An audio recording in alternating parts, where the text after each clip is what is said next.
Specially আমি ওই হিন্দু ভাইদেরকে বলতে চাবো যারা আমাদের সাথে, আমাদের হাজার বছরের ইতিহাস, আমরা একসাথে আছি, তো সেই কথা আর দ্বিতীয়বার বলবো না যে হাজার বছরের ইতিহাস, এটা আমাদের ইতিহাস হয়ে আছে।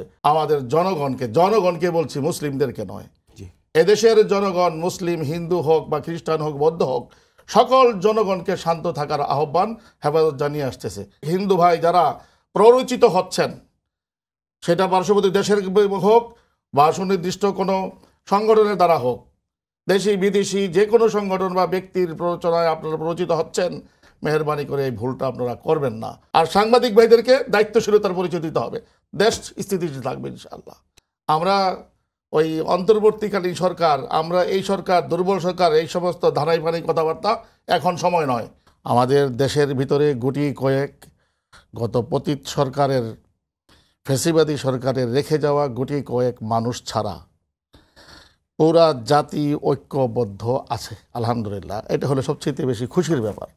ছাত্র বলি, শ্রমিক বলি, শিক্ষক বলি, সাধারণ মানুষ বলি, ব্যবসায়ী বলি, ইভেন কি কিছুটা সম্বিত ফিরে আসছে আমাদের সাংবাদিকদের মধ্যে একটা বড় অংশ এখনও আছে যারা পতিত সরকারকে সহযোগিতা করে আসছিল, কিন্তু এখন সম্বিত ফিরে আসছে মনে করছি তারাও দায়িত্বশীল হয়ে উঠছে। আমরা আশা করি তারা যদি আরও দায়িত্বশীল হয়, তাহলে এদেশের জনগণ প্রস্তুত আছে ঐক্যবদ্ধ হতে। না, ঐক্যবদ্ধ অলরেডি আছে। জনগণের এমন কোনো পার্ট নেই যারা এখন এই বর্তমান যে কখনো ডাকাত সেজে, কখনো রিক্সাওয়ালা সেজে, কখনো আনসার সেজে, কখনো বিভিন্ন মুখোশ নিয়ে বা আধা মুখোশ নিয়ে যারা বিভিন্নভাবে উস্কানি মারছে, এগুলোকে জনগণ চিহ্নিত করেছে এবং অত্যন্ত প্রাঙ্গমতা সহকারে, ধৈর্য সহকারে সেটাকে মোকাবেলা করে চলছে।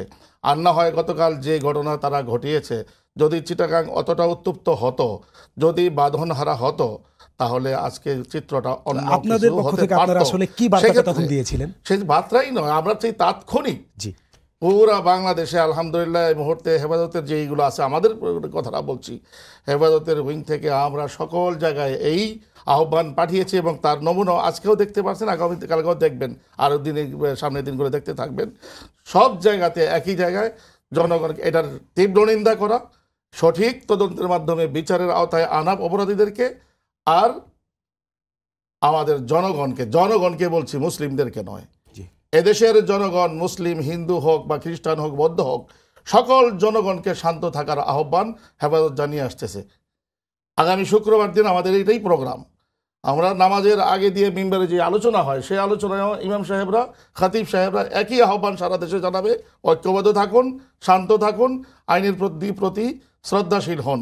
এই ক্ষেত্রে স্পেশালি আমি ওই হিন্দু ভাইদেরকে বলতে চাবো যারা আমাদের সাথে, আমাদের হাজার বছরের ইতিহাস, আমরা একসাথে আছি, তো সেই কথা আর দ্বিতীয়বার বলবো না যে হাজার বছরের ইতিহাস, এটা আমাদের ইতিহাস হয়ে আছে বিধায় এটা বললেও ইতিহাস, না হলে এটি বাস্তবতা।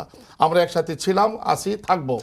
অতএব গুটি কয়েক হিন্দু ভাই যারা প্ররোচিত হচ্ছেন, সেটা পার্শ্ববর্তী দেশের হোক বা সুনির্দিষ্ট কোনো সংগঠনের দ্বারা হোক, দেশি বিদেশি যে কোনো সংগঠন বা ব্যক্তির প্ররোচনায় আপনারা প্ররোচিত হচ্ছেন, মেহরবানি করে এই ভুলটা আপনারা করবেন না।